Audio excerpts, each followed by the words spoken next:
कि तेज प्रताप यादव का यह जो दही चूड़ा भोज है, यह बिहार की राजनीति का सबसे बड़ा मकर संक्रांति समागम बन जाएगा।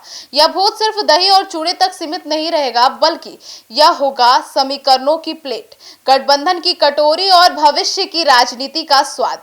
अब कुल मिलाकर तेज प्रताप यादव का मकर संक्रांति पर आयोजित दही चूड़ा भोज एक सांस्कृतिक आयोजन से कई आगे निकल चुका है। यह बिहार की राजनीति में संदेश देने, शक्ति दिखाने और रिश्ते साधने का मंच बन चुका है। अब आज सबकी निगाहें इसी पर टिकी है कि कौन आता है और कौन नहीं आता, और कौन किसके साथ बैठता है, सबसे बड़ा सवाल। क्योंकि बिहार की राजनीति में कभी कभी दही चूड़ा की थाली में ही सत्ता का गणित परोसा जाता है। पनोरमा ग्रुप, जो सोचता है वो करता है। आपके अपने सपनों का आशियाना।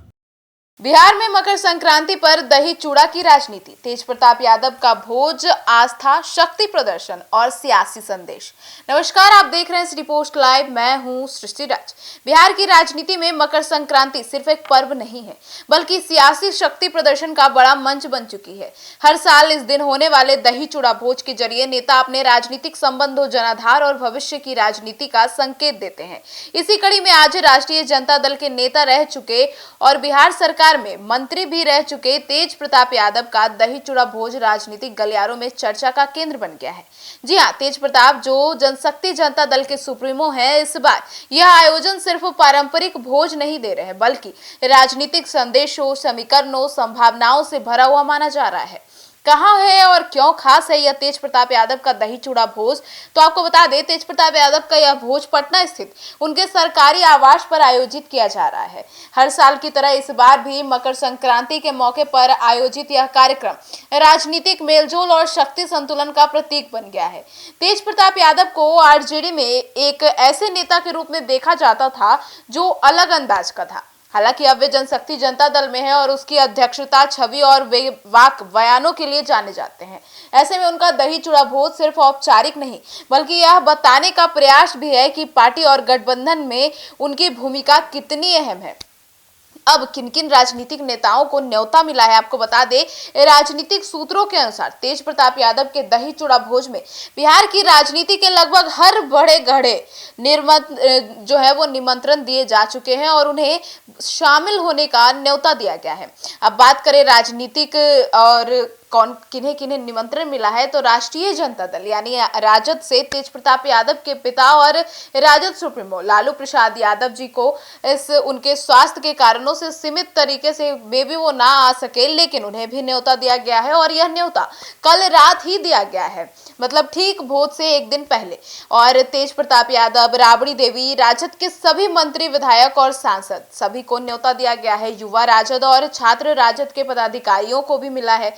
वहीं अगर बात करें जनता दल यूनाइटेड की, तो मुख्यमंत्री नीतीश कुमार जी को न्योता गया है। जदयू के वरिष्ठ मंत्री और नेता लोगों को न्योता गया है। पार्टी के कई विधायक और विधान पार्षद को न्योता गया है। वहीं बात करें कांग्रेस के, तो कांग्रेस के प्रदेश अध्यक्ष जी को न्योता गया है। बिहार प्रभारी को न्योता गया है। कांग्रेस के मंत्री और विधायकों को भी बुलाया गया है। वहीं वाम दलों की बात करें तो सीपीआई, सीपीआई-एमएल और सीपीएम के भी वरिष्ठ नेताओं को न्योता दिया गया है। महागठबंधन में ये सभी वामपंथी दल जो है वे शामिल है और उनके विधायकों को भी न्योता दिया गया है। वहीं अन्य दल और अन्य चेहरे की बात करें तो वीआईपी पार्टी के नेता, हम यानी कि हिंदुस्तानी आवाम मोर्चा के चुनिंदा नेता, कुछ निर्दलीय विधायक, सामाजिक संगठनों, संत समाज और बुद्धिजीवी वर्ग के प्रतिनिधि, अगर सभी नेता पहुंच जाते हैं तो क्या होगा?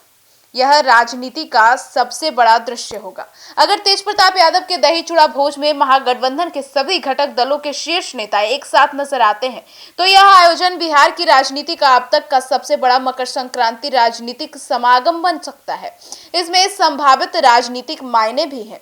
अगर महागठबंधन की एकजुटता का प्रदर्शन होगा, यह साफ संदेश जाएगा कि एनडीए के खिलाफ महागठबंधन पूरी तरह एकजुट है। हालांकि एनडीए के भी नेता इस भोज में शामिल रहने वाले हैं। तेज प्रताप यादव की राजनीतिक ताकत का संकेत, सबसे बड़ा संकेत वही दिखेगा। इतने बड़े नेताओं की मौजूदगी तेज प्रताप की स्वीकार्यता और प्रभाव को दिखाएगा। 2025-26 की राजनीति का ट्रेलर भी होगा।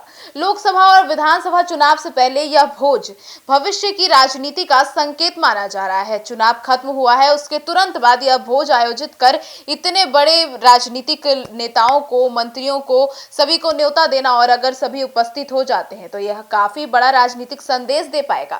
नीतीश, लालू, तेजस्वी के रिश्ते पर भी अब जो है वह बातचीत चल रही है अंदर खाने की, लेकिन इस पे कोई तुल नहीं है। हालांकि ये सारी जो खबरें हैं, ये तेज प्रताप यादव की जो दही चूड़ा भोज है, यह बस सभी को दही चूड़ा भोज में निमंत्रण दिया जा रहा है। हालांकि इस निमंत्रण में राजनीतिक गलियारों की खिचड़ी पक सकती है। तो अब एक मंच पर इन नेताओं की मौजूदगी से गठबंधन की स्थिरता का संदेश जाएगा। अब तेज प्रताप यादव के भोज का असली मकसद क्या है, इसकी बात करें तो राजनीतिक विश्लेषकों मानते हैं कि इस भोज के पीछे कई परतें हैं। आस्था और परंपरा है सबसे पहला। तेज प्रताप यादव धार्मिक और आध्यात्मिक योजनाओं को हमेशा अहम मानते हैं। दही चूड़ा भोज उसी परंपरा का हिस्सा हो सकता है। वहीं संगठनात्मक मजबूती की बात करें तो पार्टी कार्यकर्ताओं और नेताओं को एक मंच पर लाकर संगठन को मजबूती देना और अपने शक्ति प्रदर्शन को भी दिखाना।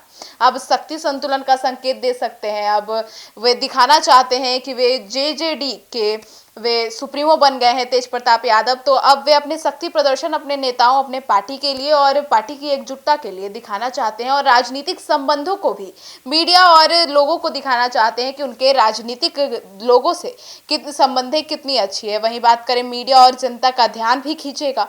इस तरह से आयोजनों से मीडिया कवरेज होगा और जनता के बीच चर्चा और आप बन जाती है। अब चर्चा का विषय बन जाएंगे तेज प्रताप यादव। अब विपक्ष क्या पड़ रहा है इस भोज में, अब आपकी उसकी बात करें तो एनडीए खेमे की नजरें भी इस भोज पर टिकी है। भाजपा और उसके सहयोगी दल यह देखना चाहते हैं कि कौन नेता भोज में शामिल होता है और कौन दूरी बनाता है। अब मंच पर किसे कितनी तवज्जो मिलती है, राजनीति में कई बार कौन आया कौन नहीं आया, यही सबसे बड़ा संदेश होता है। तो क्या बिहार की राजनीति का सबसे बड़ा दही चूड़ा भोज यह बन सकता है तेज प्रताप यादव का? अब अगर निमंत्रित सभी प्रमुख नेता कार्यक्रम में शिरकत होते हैं तो यह कहना गलत नहीं होगा कि तेज प्रताप यादव का यह जो दही चूड़ा भोज है, यह बिहार की राजनीति का सबसे बड़ा मकर संक्रांति समागम बन जाएगा। यह भोज सिर्फ दही और चूड़े तक सीमित नहीं रहेगा, बल्कि यह होगा समीकरणों की प्लेट, गठबंधन की कटोरी और भविष्य की राजनीति का स्वाद। अब कुल मिलाकर तेज प्रताप यादव का मकर संक्रांति पर आयोजित दही चूड़ा भोज एक सांस्कृतिक आयोजन से कई आगे निकल चुका है। यह बिहार की राजनीति में संदेश देने, शक्ति दिखाने और रिश्ते साधने का मंच बन चुका है। अब आज सबकी निगाहें इसी पर टिकी है कि कौन आता है और कौन नहीं आता, और कौन किसके साथ बैठता है, सबसे बड़ा सवाल। क्योंकि बिहार की राजनीति में कभी कभी दही चूड़ा की थाली में ही सत्ता का गणित परोसा जाता है। आपकी क्या राय है, कमेंट सेक्शन में जरूर बताइएगा। धन्यवाद।